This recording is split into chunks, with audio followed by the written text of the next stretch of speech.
Hi guys. Last క్లాస్లో మనం అశోకుని గురించి, అతని యొక్క ధర్మచక్రం గురించి, వీటన్నిటి గురించి డిస్కస్ చేసుకున్నాము. ఇప్పుడు గుప్త సామ్రాజ్యం గురించి తెలుసుకుందాం.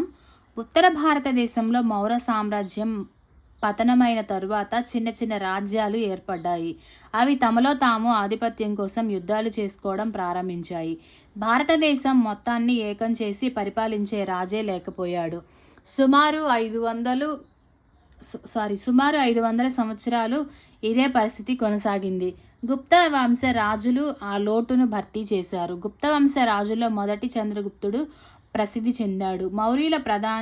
మౌర్యుల రాజధాని పాటలీపుత్రం నుంచే గుప్తులు కూడా పాలించారనమాట. మౌర్యుల రాజధాని ఏంటి? పాటలీపుత్రం. మొదటి చంద్రగుప్తుని తరువాత సముద్రగుప్తుడు రాజైనాడు. ఇతని కాలంలో సామ్రాజ్యము ఉత్తర భారతదేశం అంతటా విస్తరించింది.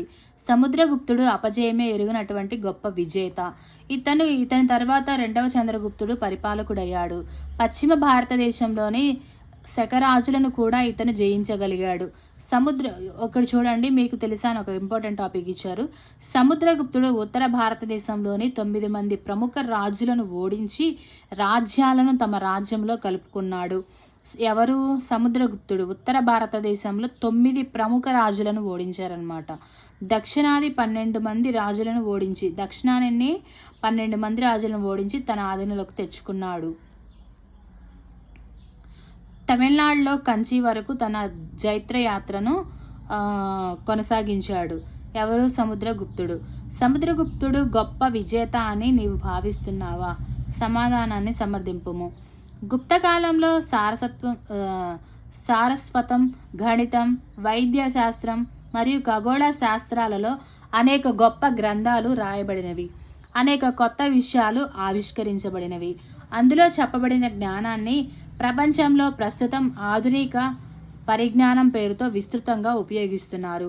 రెండవ చంద్రగుప్తుని కొలువులో 9 మంది గొప్ప పండితులు కలరు. వీరినే నవరత్నాలు అంటారు. నవరత్నాలలో కాళిదాసు ప్రసిద్ధ కవి. నవరత్నాలలో ప్రసిద్ధ కవి ఎవరు? కాళిదాసు. చూడండి, నవరత్నాల్లో ఉన్నటువంటి కవులు. కాళిదాసు, ఈయన సంస్కృతి కవి, రచయిత. అమరసింహుడు, కాళిదాసు అమరసింహుడు, ఈయన నిఘంటుకర్త. శంకు, భవన నిర్మాణ ఇంజనీరు. ధన్వంతరి, ఈయన ఫిజిషియన్, ఆయుర్వేద వైద్యుడు. క్షేపకుడు, జ్యోతిష్య శాస్త్రవేత్త. ఘటకర్షకుడు, సంస్కృత కవి, రచయిత, కవి. భేతాళ భట్టు, మంత్రశాస్త్ర కోవిదుడు. వరరుచి, గణిత శాస్త్ర మరియు భాషో కోవిదుడు. వరాహమీరుడు, ఖగోళ శాస్త్రవేత్త. ఈ నవరత్నాల కవులలో వీళ్ళందరూ ఉన్నారనమాట. ఎవరు దేనికి సంబంధించిన వాళ్ళు అనేది గుర్తుపెట్టుకోండి. కాళిదాసు వచ్చేసి సంస్కృత కవి, ఈయన రచయిత. అమరసింహుడు నిఘంటుకర్త. శంకు భవన నిర్మాణ అంటే ఇంజనీరు. ధన్వంతరి ఫిజిషియన్, ఆయుర్వేద వైద్యుడు. క్షేపకుడు జ్యోతిష్య శాస్త్రవేత్త. ఘటకర్షకుడు సంస్కృత కవి, రచయిత, కవి. భేతాళ భట్టు మంత్రశాస్త్ర కోవిదుడు. తర్వాత వరరుచి గణిత శాస్త్రవేత్త మరియు భాషా కోవిదుడు. వరాహమిరుడు ఖగోళ శాస్త్రవేత్త. గణిత శాస్త్రంలో ఆవిష్కరణలు. ఆర్యభట్టు ప్రముఖ ఖగోళ శాస్త్రవేత్త. ఈయన గణిత శాస్త్రవేత్త. గణిత శాస్త్రవేత్త ఎవరు? ఆర్యభట్టు. బీజగణితాన్ని వీరి కాలంలో ఉపయోగించారు. ఎప్పుడు? ఈ కాలంలో ఎప్పుడు? మౌర్య కాలంలో ఏమి ఉపయోగించారు? బీజగణితం. భారతీయ శాస్త్రవేత్తలు సున్నా భావనను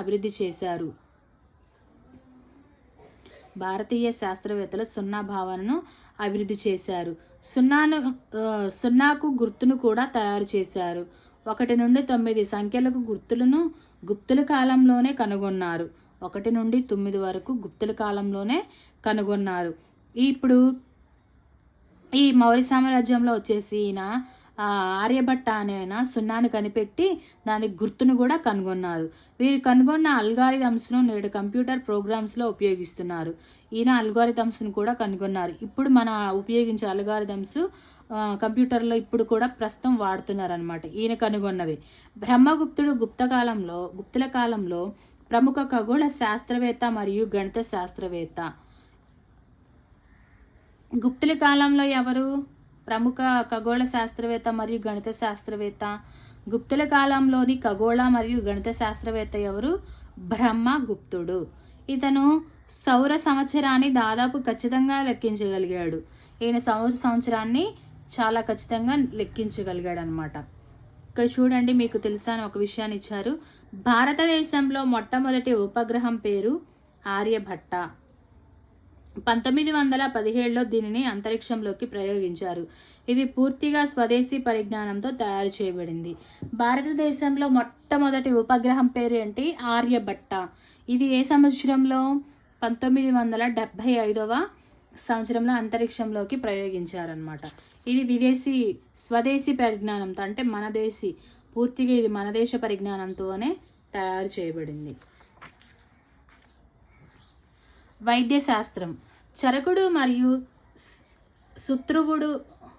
సుత్రుడు గుప్తుల కాలంలో గొప్ప వైద్య పరిజ్ఞానం గల నిపుణులు. ఎవరు? చరకుడు మరియు సుశ్రుతుడు. చరకుడు మరియు సుశ్రుతుడు గుప్తుల కాలంలో గొప్ప వైద్య పరిజ్ఞానం గల నిపుణులు.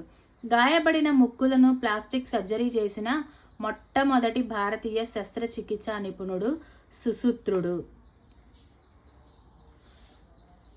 గాయపడిన ముక్కును ప్లాస్టిక్ సర్జరీ చేసిన మొట్టమొదటి భారతీయ శస్త్రచికిత్సా నిపుణుడు ఎవరు? సుశ్రుతుడు. గుప్తుల కాలంలో వైద్యులు విరిగిపోయిన ఎముకలను సరిచేసి ఆపరేషన్లు కూడా చేసేవారు. ఔషధంతో కూడిన మొక్కలను వ్యాధులను నయం చేయడంలో ఉపయోగించేవారు. వ్యాధి కంటే వ్యాధికి గల మూల కారణాన్ని నిర్మూలించాలని వైద్యులు భావించేవారు. చరక సంహిత అను గ్రంథాన్ని రచించారు. చరక సంహిత అనే గ్రంథాన్ని రచించింది చరకుడు. ఇది ఆయుర్వేద వైద్యానికి సంబంధించింది. ఇది దేనికి సంబంధించింది? ఆయుర్వేద వైద్యానికి సంబంధించి ప్రాథమిక గ్రంథం. ఆ కాలంతో ప్రఖ్యాత వైద్యునిగా చరకుడు పేరు గావించారు. ఖగోళ శాస్త్రంలో అన్వేషణలు. ఖగోళ శాస్త్రం మరియు శాస్త్ర విజ్ఞానాలలో భారతీయ శాస్త్రవేత్తలు అనేక విషయాలు కనుగొన్నారు. నక్షత్రాలు మరియు గ్రహాల కదలికలను గమనించారు. భూమి గుండ్రంగా ఉందని మరియు సూర్యుని చుట్టూ తిరుగుతూ ఉందని తెలుసుకున్నారు. భూమికి సూర్యునికి మధ్య చంద్రుడు అడ్డు వచ్చినప్పుడు గ్రహణాలు ఏర్పడతాయని భావించేవారు. గురుత్వాకర్షణ శక్తి గురించి కూడా వీరికి తెలుసు. భారతీయ శాస్త్రవేత్తలు ఎలాంటి ప్రయోగశాలలు మరియు ప్రయోగాలు లేకుండానే పై విషయాలన్నీ కనుగొన్నారు. పై విషయాలన్నిటికీ కేవలం ఊహించుట ద్వారానే చెప్పగలిగారు. ఆధునిక శాస్త్రవేత్తల పరిశోధన ద్వారా పై విషయాలన్నీ ఖచ్చితమైనవని నిరూపించబడినవి. గుప్తుల కాలంలో శాస్త్రవేత్తలు లోహ శాస్త్ర పరిజ్ఞానంలో నిపుణులు. ఇనుము మరియు ఉక్కుతో ఆయుధాలు తయారు చేసేవారు. ఆధునిక బంగారు నాణ్యాలను పోలి ఉండే వాటిని కూడా వీరి కాలంలో ముద్రించడం జరిగింది. శాస్త్ర పరిజ్ఞానం, జ్యోతిష్య శాస్త్రం, గణితం మరియు సాహిత్య రంగాలలో గుప్తుల కాలంలో అనేక కొత్త విషయాలు కనుగొనుట జరిగింది. అందువలన గుప్తుల కాలాన్ని భారతదేశ చరిత్రలో స్వర్ణయుగం అంటారు. హూణుల దండయాత్ర వలన భారతదేశంలో గుప్త సామ్రాజ్యం అంతరించింది. శాతవాహనులు. మౌర్య సామ్రాజ్యం పతనమైన తరువాత దక్కన్ ప్రాంతంలో అనేక తెగల పెద్దలు ఆ ప్రాంతాన్ని చిన్న చిన్న రాజ్యాలుగా విభజించుకొని పరిపాలన ప్రారంభించారు. అలా ఏర్పడిన రాజుల్లో శాతవాహనులు ఒకరు.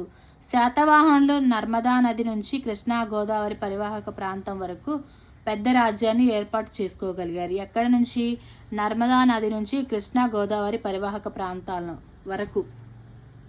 గుంటూరు జిల్లాలోని అమరావతి సమీపంలో ధాన్యకటకం నుండి పరిపాలించారు. వీళ్ళు ఎక్కడి నుంచి పరిపాలించారు? శాతవాహనులు గుంటూరు జిల్లాలోని అమరావతి సమీపంలో ఉన్నటువంటి ధాన్యకటకం నుంచి. అది కృష్ణానది తీరంలో కలదు. ఇక్కడ చూడండి, మీకు తెలుసా అని ఒకటి ఇచ్చారు.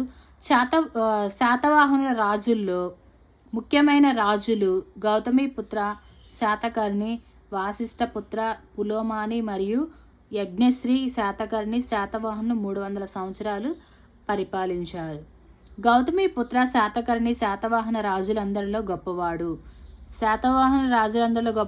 గౌతమిపుత్ర శాతకర్ణి. అతను శకులను, యవ్వనులను, పహ్లవులను ఓడించాడు. దక్షిణ భారతదేశంలో 3 సముద్రాల మధ్య ప్రాంతాన్ని జయించాడు. అందువలన అతనికి త్రిసముద్రాధీశ్వర అనే బిరుదు వచ్చింది. త్రిసముద్రాధీశ్వర అనే బిరుదు ఎవరికి వచ్చింది? గౌతమిపుత్ర శాతకర్ణికి. త్రిసముద్రాధీశ్వర అనే బిరుదు గౌతమిపుత్ర శాతకర్ణికి వచ్చింది. శాతవాహనుల కాలంలో ఉన్న ఓడ నాణ్యాలు ప్రసిద్ధి చెందినవి. అవి సముద్ర వ్యాపారంలో ఆంధ్రుల యొక్క నైపుణ్యాన్ని మరియు నౌకాదళ శక్తిని తెలియజేస్తాయి. అంతర్జాతీయ వ్యాపారంపై శాతవాహనులు మంచి పట్టును కలిగి ఉన్నారు. రోమ్ దేశాలతో వీరికి మంచి వ్యాపార సంబంధాలు కలవు. శాతవాహనులు హిందూ మతాన్ని అనుసరించారు, బౌద్ధ మతాన్ని కూడా ప్రోత్సహించారు. నాగార్జునకొండ మరియు అమరావతి శాతవాహన కాలం నాటి ప్రసిద్ధ బౌద్ధ క్షేత్రాలు. ఏమేమి? నాగార్జునకొండ మరియు అమరావతి. నా వాయిస్ మీకు అర్థమవుతుందా? కొంచెం నా వాయిస్ పెయిన్గా ఉంది, గట్టిగా చదవలేకపోతున్నాను. నాగార్జునకొండ మరియు అమరావతి శాతవాహన కాలం నాటి ప్రసిద్ధ బౌద్ధ క్షేత్రాలు. ప్రముఖ బౌద్ధ వేదాంతి ఆచార్య నాగార్జునుడు వీరి కాలంలో నివసించి ఉన్నాడని చెప్పబడుతుంది. ఇక్ష్వాకులు. శాతవాహనుల తర్వాత విజయపురి ప్రధాన కేంద్రంగా ఇక్ష్వాకులు రాజ్యాన్ని స్థాపించారు. ఎక్కడి నుంచి? విజయపురి ప్రధాన కేంద్రంగా. కృష్ణానది ఒడ్డున నాగార్జునకొండకు సమీపంలో ఈ విజయపురి కలదు. అనేక తెగల వారు వీరి కాలంలో నివసించారు. ఇతర తెగల వారితో వివాహ సంబంధాలు ఏర్పాటు చేసుకొనుట ద్వారా ఇక్ష్వాకులు శక్తివంతులైనారు. రామాయణంలోని శ్రీరాముని వారసులుగా చెప్పుకుంటారు. ఇక్ష్వాక స్త్రీలు నాగార్జునకొండకు పెద్ద మొత్తంలో విరాళాలు ఇచ్చారు. ఇక పల్లవుల రాజవంశం గురించి చూద్దాం. పల్లవులు క్రీస్తుపూర్వం 300 నుండి 900 సంవత్సరాల మధ్య దక్షిణ భారతదేశాన్ని పరిపాలించారు. తమిళనాడులోని కాంచీపురం వీరి రాజధాని. కృష్ణానది లోయ ప్రాంతాల్లో తమ పరిపాలన ప్రారంభించారు. పల్లవులు తమ అధికారాన్ని దక్షిణ ఆంధ్రప్రదేశ్ మరియు ఉత్తర తమిళనాడు వరకు విస్తరించారు. దక్షిణ భారతదేశంలోని వాస్తు శిల్పకళా నైపుణ్యానికి పల్లవ రాజులు ఎంతో సేవ చేశారు.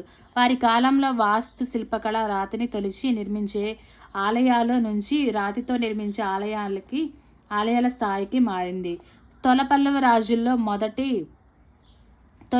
రాజుల్లో మొదటి మహేంద్రవర్మ ప్రసిద్ధి చెందినవారు. అతడి గొప్ప వాస్తుశిల్ప కళాభిమాని.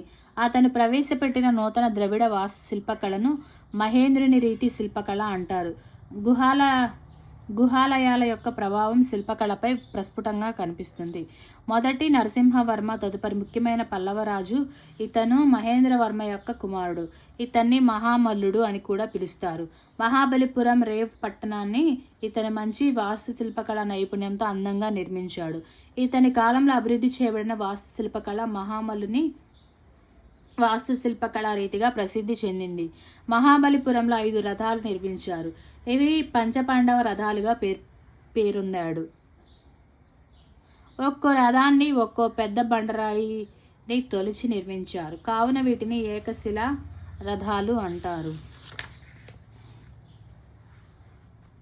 రెండవ నరసింహవర్మ దేవాలయాలు నిర్మించుటపై ప్రత్యేక శ్రద్ధ కనపరిచారు. అతను రాజసింహుడు అను పేరుతో కూడా ప్రసిద్ధి పొందాడు. అతని కాలంలో నూతన వాస్తు శిల్ప కళారీతి అభివృద్ధి చెందింది. దేవాలయాలు మెత్తని మట్టి రాయితో నిర్మించుట జరిగింది. దీనిని రాజసింహుని వాస్తు శిల్పకళారీతి అంటారు. కాంచీపురంలోని ప్రసిద్ధ కైలాసనాథ దేవాలయ రాజసింహుని వాస్తుశిల్పకళారీతికి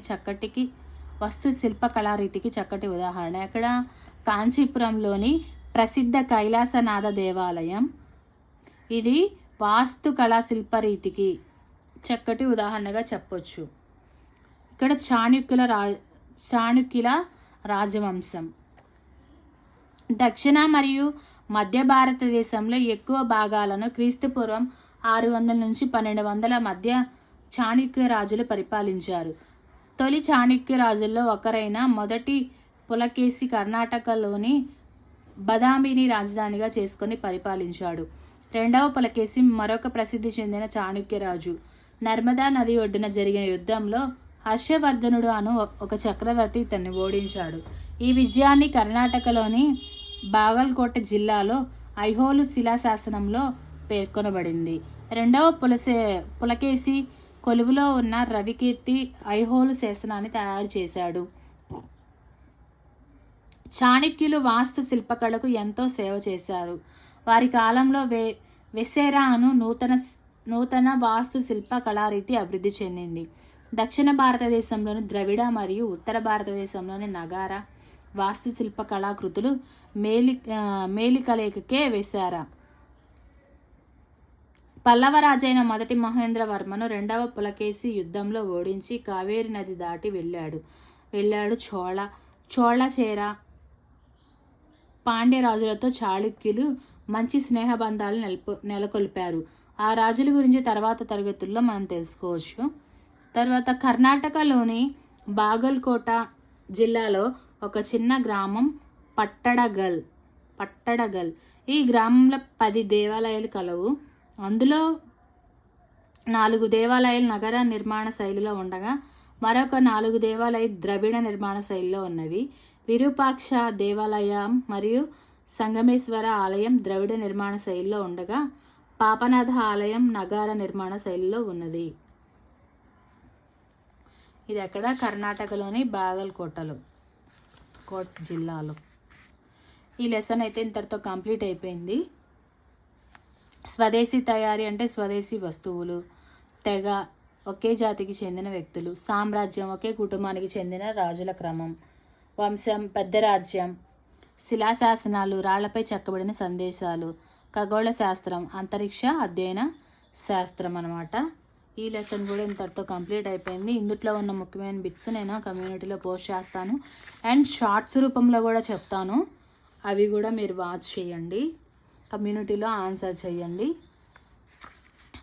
మీలో ఎవరైనా కొత్తగా ఈ వీడియోస్ చూస్తుంటే నా ఛానల్ని సబ్స్క్రైబ్ చేసుకోండి. ఇంకా ఈ వీడియోస్ లైక్ చేయండి, షేర్ చేయండి. ఇంకా డిఎస్సి టెట్ కోసం ప్రిపేర్ అవుతున్న వారికైతే ఈ వీడియోస్ షేర్ చేయండి, ఛానల్ని పరిచయం చేయండి. మీరు చేసుకునే ఒక సబ్స్క్రైబ్ నాకు ఎంతో యూజ్ అవుతుంది. వేరే వాళ్ళకు కూడా ఈ ఛానల్ గ్రోత్ అవ్వడానికి వేరే వాళ్ళకు కూడా మన ఛానల్ని పరిచయం చేసినట్లు అవుతుంది, హెల్ప్ చేసినట్లు అవుతుంది అండ్ నా ఛానల్ గ్రోత్ అవ్వడానికి కూడా యూజ్ అవుతుంది. ఓకేనా? తర్వాత నెక్స్ట్ వచ్చేసి ప్రభుత్వం అనే లెసన్ అనమాట. ఈ లెసన్ని నెక్స్ట్ వీడియోలో నేను కంటిన్యూ చేస్తాను. ప్రజెంట్ అయితే 8th లెసన్ మనకి కంప్లీట్ అయిపోయింది. 8th లెసన్ కంప్లీట్ అయిపోయింది. 9th లెసన్ ప్రభుత్వం అనే ఈ లెసన్ కూడా మనం కంప్లీట్ చేద్దాం నెక్స్ట్ వీడియోలో. ఇంకా మీకు ఏమన్నా డౌట్స్ ఉన్నా, ఏమన్నా విషయాలపై ఇంకా డౌట్స్ ఉంటే మీరు నాకు కామెంట్ రూపంలో తెలియచేయండి.